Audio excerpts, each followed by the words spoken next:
ଜୟ ଜଗନ୍ନାଥ ସାଙ୍ଗମାନେ ଇଏ ଆମ ଖୁଡ଼ି ଦେଖନ୍ତୁ ଖୁଡ଼ି ମାନେ ଛୋଟବେଳୁ ଆମକୁ ମଣିଷ କରିଛି କେତେ ଭଲ ପାଏ ଇଏ କରେ ସିଏ କରେ ସେତେ ଆମ କଥା ବୁଝେ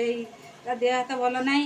ସେ ଯେତେବେଳେ ମୁଁ ଏଠି ଘରକୁ ଆସେ ସେ ପୁରା କାନ୍ଦିକି ମୋତେ କୁଣ୍ଡେଇ କହିବ ମୋ ମା ଆସିଛି ଆଜି ଘରକୁ ଆସିଛି ଭାରି ଖୁସି ହୁଏ ଆଉ ମୁଁ ବି ଭାବିଥିଲି ମୁଁ କହିଲି ଗାଁ ଗଲେ ତା ସହିତ କରିକି ଭିଡ଼ିଓ କରି ମୋ ସାଙ୍ଗମାନେ ସବୁ ଦେଖିବେ ଖୁଡ଼ିକି ସବୁ ଦେଖିବେ ଆଉ ଆଶୀର୍ବାଦ କର ସାଙ୍ଗମାନେ ସେ ସବୁ ସମସ୍ତେ ଭଗବାନ ଭଲରେ ରଖନ୍ତୁ। ଏ ଯେଉଁ ଯୁଗ ହେଇଛି ଖାଲି ଭଗବାନ ତାକୁ ଖାଲି ଯେଉଁଠି ଯେ ରହୁଛି ରହୁ ତାକୁ ଭଗବାନ ଖୁଟି ଆୟୁଷ ଦିଅନ୍ତୁ ଭଲରେ ରହନ୍ତୁ ଆୟୁଷ୍ମାନ ହେଇକିରି ଭଗବାନ ଆପଣମାନଙ୍କୁ ଆମ ଖୁଡ଼ି ସବୁ ଆଶୀର୍ବାଦ କରୁଛି ଆପଣମାନେ ଭଲରେ ରୁହନ୍ତୁ ସେ ମାନେ ଆଗ କାଳିଆ ଲୋକ ତାଙ୍କ ଆଶୀର୍ବାଦ ପୁରା ଗୋଟି ଗୋଟି ଇଏରେ ଗୋଟେ ଗୋଟେ ହବ ଗୋଟେ ଗୋଟେ କିଛି ଭୁଲ ହବନି।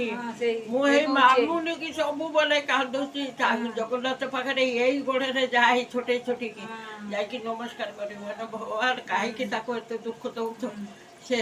କଥା କତି ଏତେ ପଇସା ଖର୍ଚ୍ଚ କରିକି ତାର କ'ଣ ପଇସା ନଥିଲା ସେ କ'ଣ ବାଲି କରି ଖର୍ଚ୍ଚ କରିକି ପାଠ ପଢ଼େଇଥିଲା ତା ଚାକିରି କାହିଁକି ହଉନି ଚାକିରି କାହିଁକି ହଉନି ମୁଁ ମାମୁନି କଥା ଯାହା ହଉ ଆମ ଝିଅ ଟିକେ ଯୁଗରେ ଚାକିରି ଯୋଉ ସମୟ ସେଇ କଥା ସେ କହୁଛି ଛୁଆମାନେ ଏତେ ପାଠ ପଢ଼ିକି ଭଲ ମିଳେ ଚାକିରି ଦେଖିଲାକୁ ହଉନି ସେଇ କଥା ସେ ସବୁ କହୁଛି ତା ଅନ୍ତର କଥା ସେ ଯେବେ ଆସେ ସେ ସବୁ ମୋତେ ଖୋଲିକି କୁହେ ଏଇଟା ଭିଡ଼ିଓଟା କରୁଛି ସବୁ ଦେଖିବେ ଲୋକ ସବୁ ଦେଖିବେ ମୁଁ ଆସିବ ଝିଅ ପଠେଇଦବ ତତେ ମାମି ଭାଉଜ ନହେଲେ ମାମୁନି ଦେଖେଇବେ ତ ମୁଁ ଦେଖିବୁ ଦେଖିବୁ ହେଲା ସବୁ ସାଙ୍ଗମାନଙ୍କୁ ଆଶୀର୍ବାଦ କଲୁ ସେମାନେ ସବୁ ତୋତେ ଦେଖିବେ ତ ଭିଡ଼ିଓ ଭଲରେ ରହିବେ ହଉ